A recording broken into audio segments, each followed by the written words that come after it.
دوستو آج کی اس ویڈیو میں ہم جانیں گے عرب کے گرم صحراؤں میں پوشیدہ ایک ایسے اہم شہر کے بارے میں جہاں نبی پاک صلی اللہ علیہ وسلم نے زیادہ دیر تک قیام کرنے سے منع فرمایا تھا۔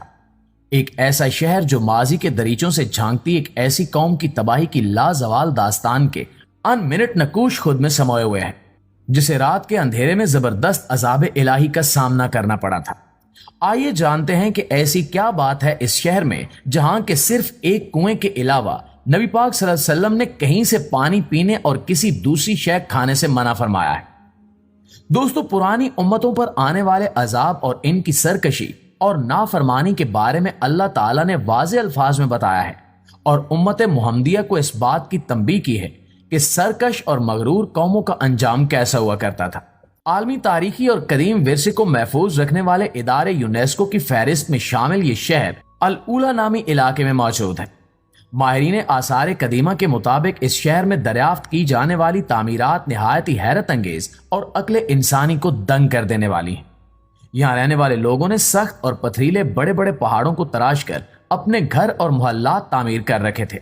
اس طرح کی رہائشی تعمیرات پھر دوبارہ کوئی قوم نہ کر سکی، یہاں تک کہ آج کے اس جدید دور میں بھاری مشینری کے ساتھ بھی اس طرح سے پتھریلے پہاڑوں کا سینہ چاک کر کے ان کے بیچ نہایت باریک بینی سے محلات تعمیر کرنا انتہائی کٹھن اور ناممکن سا لگتا ہے۔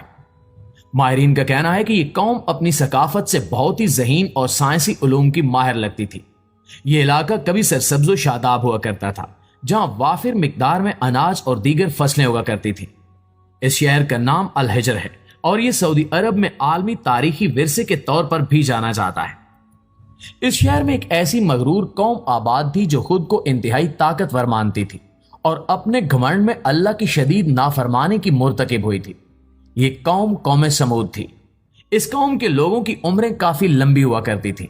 ہیرے جواہرات اور دیگر قیمتی دھاتیں ان کے پاس موجود تھیں۔ بے پناہ دولت اور عیش و عشرت نے انہیں سخت غفلت میں ڈال دیا تھا۔ یہ اپنی قوم کے غریب اور لاچار لوگوں پر ظلم کے پہاڑ توڑتے تھے اور ان کا قتل بھی کر دیتے تھے۔ قوم سمود کے پاس سب کچھ موجود تھا، مگر اس کے باوجود ان کی ہرس ختم نہیں ہوئی تھی اور مزید دولت اور طاقت کے لیے یہ لوگ ایک دوسرے کا خون تک بہانے سے گریز نہیں کرتے تھے۔ اللہ نے قرآن پاک میں سورہ الاعراف میں اس قوم کا ذکر کچھ یوں کیا کہ یاد کرو جب تمہیں عاد کے بعد جان نشین بنایا اور تمہیں زمین میں جگہ دی کہ نرم زمین میں محل بناتے ہو اور پہاڑوں میں گھر تراشتے ہو، سو اللہ کے احسان کو یاد کرو اور زمین میں فساد مت مچاتے پھرو۔ دوستو غفلت اور گمراہی کے گھپ اندھیروں میں ڈوبی اس قوم کے لیے اللہ نے اپنے ایک برگزیدہ نبی حضرت صالح علیہ السلام کو ہدایت کا ذریعہ بنا کر بھیجا تاکہ یہ راہ ہدایت سے بھٹکے ہوئے لوگ اللہ کے فرمانبردار بن جائیں۔ مگر جب حضرت صالح علیہ السلام اللہ کے حکم کے مطابق اس قوم کے سامنے نبوت کا دعویٰ کرتے تو اس کے سرکردہ لوگ جو کہ اپنے آگے کسی کو کچھ بھی نہیں سمجھتے تھے، حضرت صالح علیہ السلام سے یہ کہنے لگے کہ اگر تم واقعی میں اللہ کی طرف سے بھیجے گئے نبی ہو تو ہمیں اپنی نبوت کا کوئی معجزہ دکھاؤ۔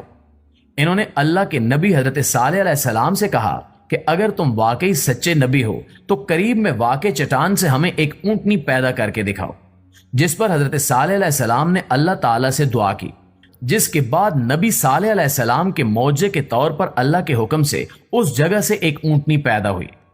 اللہ کی شان دیکھیں کہ اس اونٹنی نے ایک بچے کو بھی جنم دیا۔ یہ حضرت صالح علیہ السلام کا معجزہ نبوت تھا، جسے دیکھ کر قوم سمود کے اکثر لوگ حضرت صالح علیہ السلام پر ایمان لے آئے اور اللہ کے حکم کے تابع ہو گئے۔ مگر اب بھی بعض لوگ اس قوم کے ایسے تھے جو اپنی طاقت کے نشے میں بری طرح سے ڈوبے ہوئے تھے اور اس معجزے کے بعد بھی ایمان نہ لائے، بلکہ اپنی سرکشی اور نافرمانی پر ڈٹے رہے۔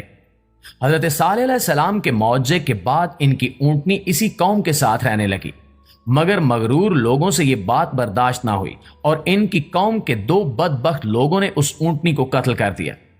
ان کی اس درجہ ہٹ دھرمی اور نافرمانی پر اللہ نے اپنی ناراضگی کا شدت سے اظہار کیا اور پھر ایک دن رات کے وقت جب سب غفلت کی نیند سو رہے تھے، ان پر ایک شدید زلزلے کی صورت میں عذاب نازل ہوا۔ یہ ایسا عذاب تھا کہ اگلی صبح ان میں سے ایک سرکش بھی نہیں اٹھ پایا، کیونکہ اللہ نے اس شہر میں بسنے والی قوم سمود کو تباہ و برباد کر دیا تھا اور دنیا والوں کے لیے یہ ایک عبرت کا نشان بن کر رہ گئی۔ اور یہی وجہ ہے کہ ہمارے پیارے نبی پاک صلی اللہ علیہ وآلہ وسلم نے اس جگہ پر جا کر ٹھہرنے سے منع فرمایا ہے۔